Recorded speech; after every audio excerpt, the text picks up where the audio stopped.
Every financial trap middle-class people fall into. Explain. The middle class lives in a strange financial universe. It's a place where people are not poor enough to get assistance, not rich enough to stop worrying about money, and somehow always one broken washing machine away from questioning every life decision they've ever made. Most middle-class financial problems don't come from laziness or stupidity. They come from traps. Invisible little psychological booby traps hidden inside everyday life. Things that feel normal, responsible, even smart, until your bank account slowly begins wheezing like it just ran a marathon. This video breaks down the most common financial traps middle-class people fall into, and why the human brain is basically terrible at handling money. Let's get right into it. Number 10. The lifestyle upgrade. Picture this: you finally get a raise at work. Maybe it's not massive, but it's enough to feel like life just unlocked a new level. Suddenly you're browsing slightly nicer apartments. The grocery store cheese section starts looking less intimidating. And somehow the idea of buying a couch that doesn't squeak like a haunted ship suddenly feels reasonable. Congratulations, your brain just activated the lifestyle upgrade trap. Humans are incredibly good at adapting to better circumstances. Psychologists call this hedonic adaptation. Basically, your brain treats improvements like software updates, exciting for about 3 days, and then they become the new normal.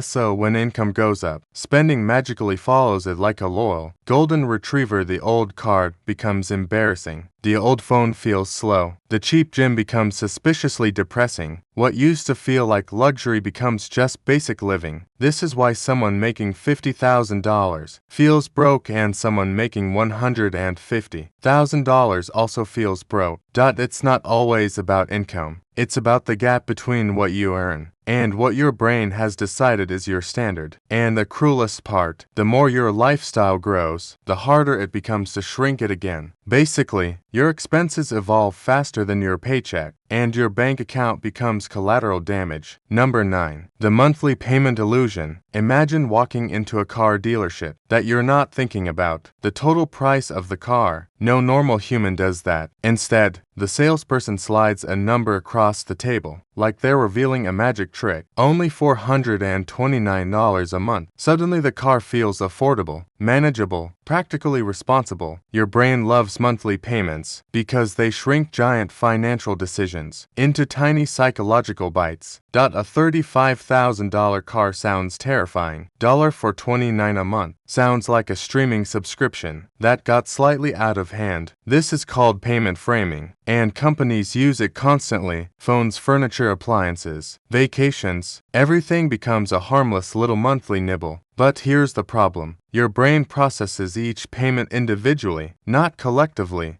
So you end up with $430 for the car, $90 for the phone, $120 for the couch, $35 for 5 different subscriptions, $60 for the gym you emotionally support but never visit individually. They feel small. Together, they quietly assemble into a financial supervillain. The middle class gets hit hardest by this, because monthly payments create the illusion of upward mobility. You can afford nicer things, as long as future you keeps paying for them. And future you, by the way, is already sweating. Number 8. The emergency that wasn't planned. Life has a fun little habit of exploding exactly when your bank account feels comfortable. The car breaks, the dentist discovers something horrifying, the washing machine starts making sounds that belong in a horror movie. Financially speaking, emergencies are not rare events. They are scheduled surprises. Yet millions of middle-class households treat emergencies like rare, natural disasters instead of inevitable life mechanics. Psychologically, humans suffer from something called normalcy bias. Your brain assumes tomorrow will behave roughly like today. So if nothing bad happened this month, your brain quietly concludes, looks like we are safe forever. Then the water heater dies. Suddenly, the credit card becomes the emergency fund. This is how many people slowly fall into debt, not because they're reckless, but because life is unpredictable, and their financial cushion is about as thick as a napkin. The middle class especially walks a tightrope here. They usually earn too much for aid, but often don't build the massive savings buffer that wealthier households rely on. So when life throws a wrench into the gears, the credit system politely offers to help, and by help it means, we'll turn this $900 problem into a $1,700 problem. Over time, basically your finances become a game of whack-a-mole, except the hammer is a credit card. Number 7. That I deserve. This effect after a long week of work stress, traffic and answering emails. That should have been illegal to send. Your brain whispers for extremely dangerous words. I deserve something nice. And technically, it's not wrong. The problem is that this logic slowly turns spending into emotional therapy. Bad day. Order food stressful week. Buy something online rough month. Book a weekend trip. Psychologists call this reward justification. When people experience stress or effort, their brain demands compensation. It's like your mind is a tiny union representative, negotiating benefits for surviving adulthood. The spending itself feels justified because it's tied to effort. I worked hard for this, but here's the catch: effort happens constantly.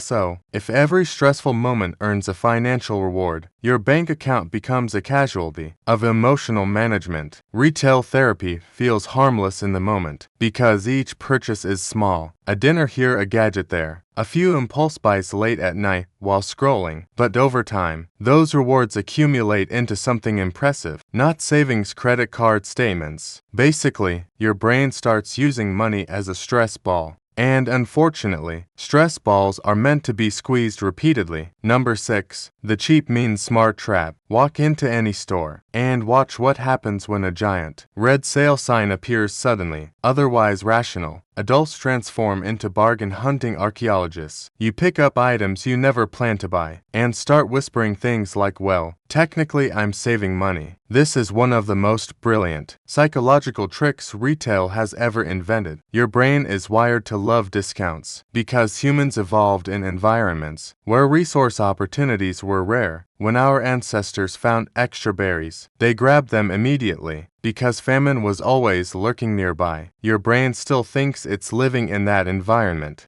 So, when a jacket drops from $120 to $60, your brain screams, we must secure the berries. But here's the catch: saving money only happens when you avoid spending it in the first place. Buying something unnecessary at half price is not saving money.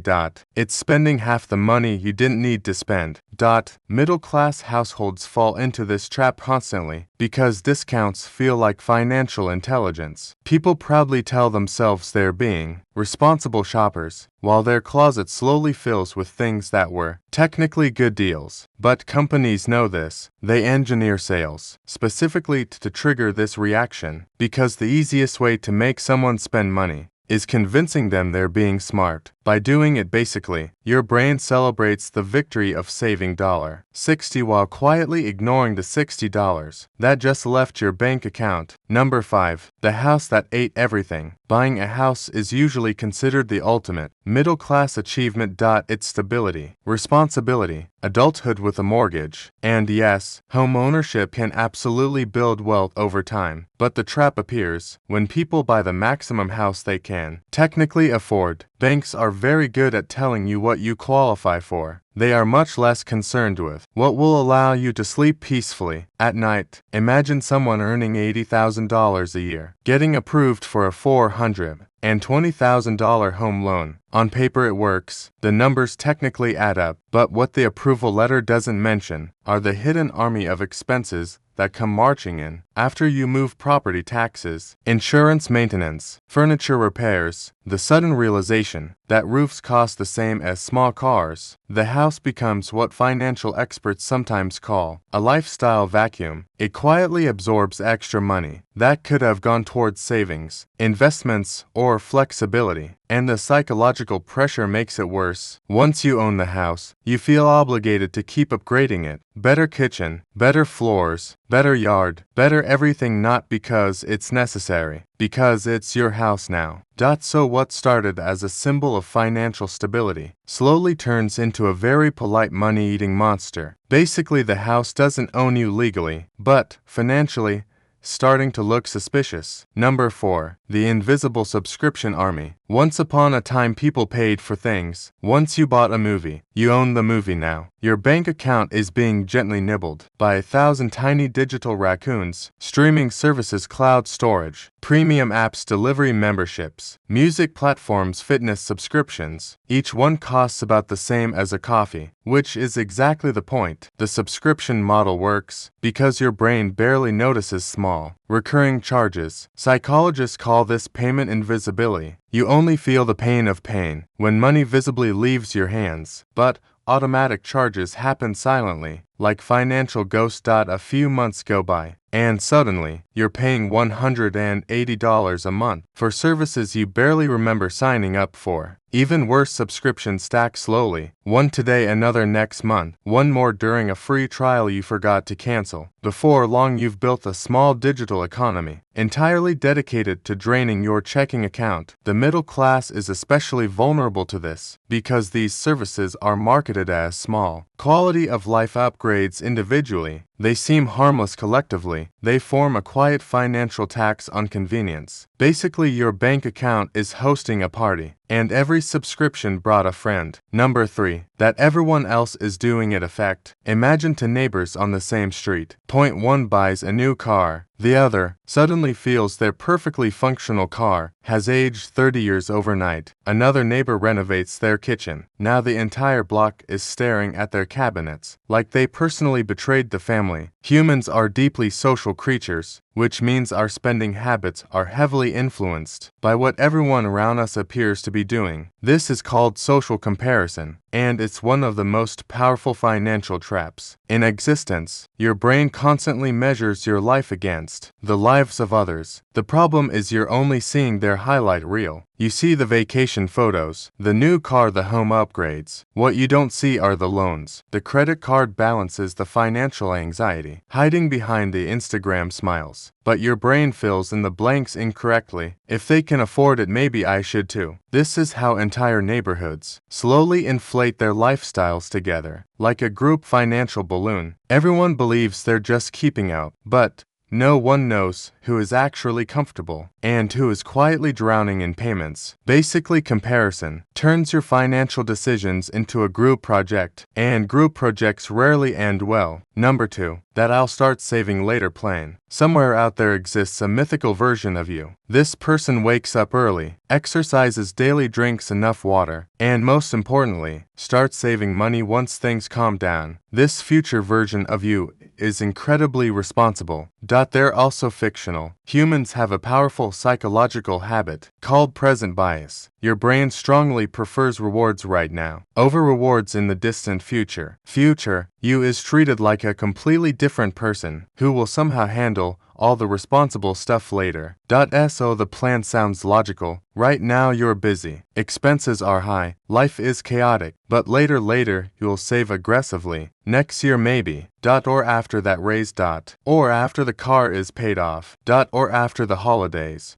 Or after something. The problem is that life almost never becomes financially calm. New expenses constantly appear, like uninvited guests at a dinner party, kids, repairs, inflation, random emergencies, surprise bills that arrive with the enthusiasm of a tax collector. And because saving keeps getting postponed, the most powerful force in personal finance, time, never gets to do its job. Compound growth is basically money having babies that also have babies. But if you start saving late, those babies barely have time to learn how to crawl. So the trap isn't just spending too much today. It's assuming future you will magically become a financial superhero. And future you, unfortunately, is already tired. Number 1. The comfort zone career trap. This one doesn't feel like a financial mistake at all. It feels like stability. Imagine someone working at the same job for years. It pays okay, tired. The coworkers are familiar. The routine is comfortable. The risk of leaving feels scary. So they stay. Meanwhile, the job market quiet moves on point. One of the biggest hidden financial traps in the middle class isn't overspending.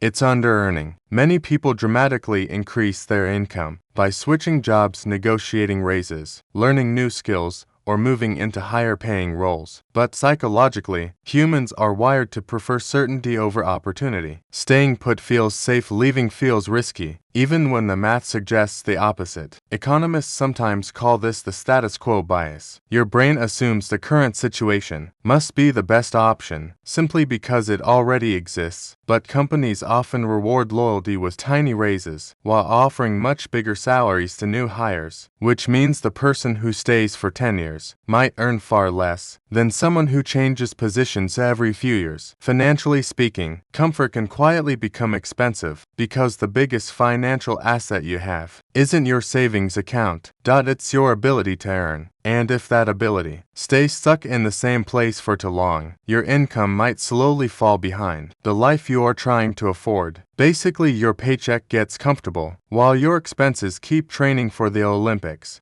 Middle class financial traps aren't usually dramatic disasters. They're slow, sneaky habits that feel normal while they're happening. A few monthly payments here. A couple emotional purchases there. Some lifestyle upgrades. A little comparison. A bit of procrastination individually. None of them seem dangerous, but together they quietly